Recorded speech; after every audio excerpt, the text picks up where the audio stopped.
Ya, mantan Perdana Menteri Malaysia Ismail Sabri Yaakob kembali mengusulkan untuk meneruskan perjuangan menjadikan bahasa Melayu sebagai bahasa kedua ASEAN. Hal itu sebagaimana berita yang dilansir dari beberapa media tetangga. Ia mengatakan bahwa usulan tersebut telah dibicarakan dengan mantan Presiden Indonesia Joko Widodo saat ia berkunjung ke Indonesia ketika masih menjabat sebagai Perdana Menteri. Pada dasarnya di Indonesia tidak ada kendala, namun ada sebagian pihak di Indonesia yang berpendapat bahwa bahasa Melayu mempunyai banyak variasi. Hal ini perlu dibahas kembali pada pertemuan ASEAN berikutnya. Saya berharap Malaysia sebagai tuan rumah tahun depan dapat berperan besar melanjutkan langkah tersebut, ujarnya kepada media setempat. Seorang influencer Malaysia pun menanggapi usulan dari mantan Perdana Menteri Malaysia ini. Boleh nak jadikan bahasa Melayu sebagai bahasa kedua ASEAN. Tapi persoalannya bahasa Melayu versi mana? Versi Malaysia atau Indonesia? Yang ini kita kena jelas ya. Walaupun kalian mengatakan akar bahasa Indonesia adalah bahasa Melayu, namun slang dan perkataan serta ayat mereka sangat berbeza dengan bahasa Melayu versi Malaysia. Jadi bahasa Melayu versi negara mana yang akan jadi bahasa Melayu kedua ASEAN? Kalau tanya saya lah kan, bahasa Melayu versi Indonesia lebih layak. Sebab apa? Sebab bukankah pemimpin dan rakyat Malaysia sendiri terhegeh-hegeh menggunakan bahasa Melayu versi Indonesia? Terhegeh. Bukankah sudah ada beberapa sebenarnya banyak saja perkataan Melayu Indonesia yang sudah dijadikan sebagai bahasa Melayu kita, dah sampai masuk dalam kamus kita lagi tu. Anda pun tahu kan perkataan-perkataan tersebut. Saya tak nak sebutlah benda tu. Dalam keadaan kita yang menyembah bahasa Melayu versi Indonesia, apa kau ingat kerajaan Indonesia nak bersetuju jadikan bahasa Melayu versi Malaysia sebagai bahasa ASEAN? Memang taklah. Sudah tentulah mereka nak jadikan bahasa kedua ASEAN tu bahasa Melayu versi Indonesia. Bahkan mereka takkan setuju istilah bahasa Melayu tu sendiri. Mereka mesti nak tukar istilah tu sebagai bahasa Indonesia.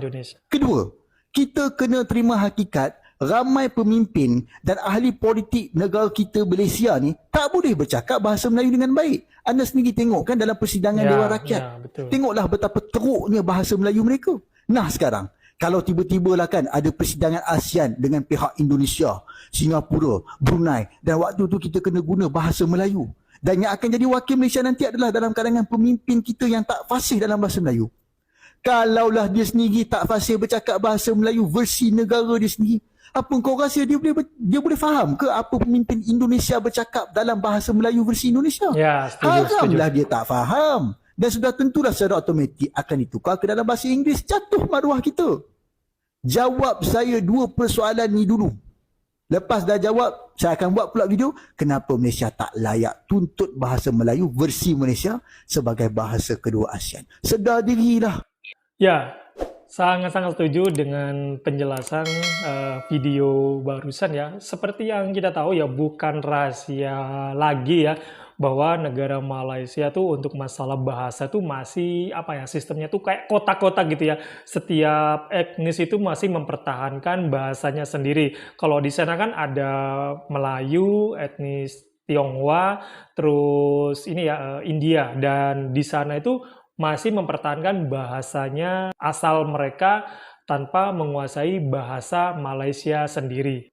Kedua, Ismail Sabri Yaakob yang masih menjadi Perdana Menteri pernah mengusulkan dimaksud. Hal itu ia sampaikan untuk menjawab pertanyaan di majelis tinggi negaranya tentang upaya mengangkat bahasa nasional Malaysia di tingkat internasional. Saat itu Ismail Sabri mengatakan akan memperjuangkan bahasa Melayu Malaysia menjadi bahasa kedua ASEAN. Ia pun mengeneralisir jumlah penutur bahasa Melayu mencapai 300 juta lebih. Nah, sebenarnya, usulan untuk menjadikan bahasa Melayu sebagai bahasa kedua ASEAN ini bukan baru sekali saja diusulkan. Mantan Perdana Menteri Ismail Sabri Yaakob bukan sosok pertama yang mengusulkan bahasa Melayu menjadi bahasa resmi kedua di ASEAN.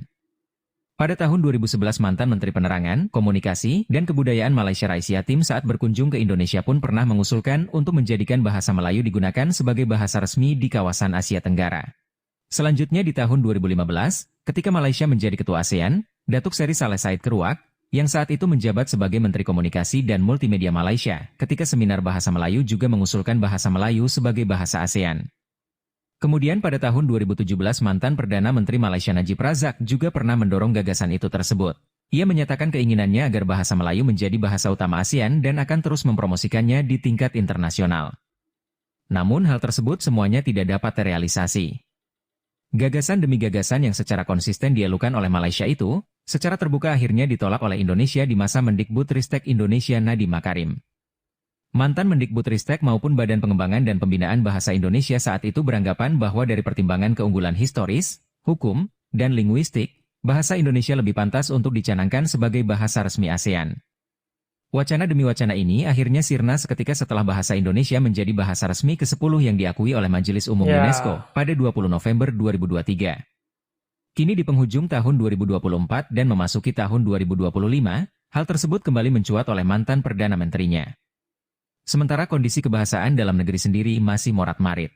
Hingga memasuki tahun 2025 urusan kebahasaan di negara tetangga ini belum kelar-kelar.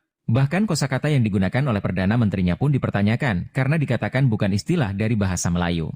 Akan tetapi mereka selalu mengeneralisir bahwa penutur bahasa Melayu jumlahnya 300 juta lebih. Ya, masalah bahasa ini kan sebenarnya kan masalah paling dasar ya di sebuah negara. Istilahnya itu adalah sebuah identitas. Jadi gimana mau memperkenalkan ke dunia luar kalau yang di dalam negaranya sendiri belum beres untuk masalah bahasa. Karena seperti yang kita tahu ya, bahasa Indonesia sendiri itu udah masuk dalam deretan 10 bahasa yang tercatat di UNESCO. Terus di berbagai negara yang aku tahu banyak sekali mata pelajaran bahasa Indonesia. Jadi menurut aku nggak usah terlalu ribet ya, cari gampangnya saja. Urusin dulu, barisin dulu yang ada di dalam negaranya, masalah bahasa. Karena itu menurut aku penting banget ya. Masalah bahasa itu adalah sebuah identitas sebuah negara tersebut. Kalau di dalam negaranya sendiri masih belum beres, gimana mau memperkenalkan ke negara luar.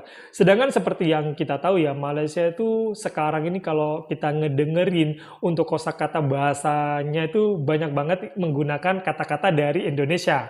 Dan menurut aku juga tidak kaget juga ya, seperti yang kita tahu, hiburan yang ada di Indonesia tuh gampang banget viral di negara Malaysia. Kayak lagu-lagu Indonesia, film, series, ataupun yang berhubungan dengan Indonesia tuh gampang sekali diterima di negara Malaysia.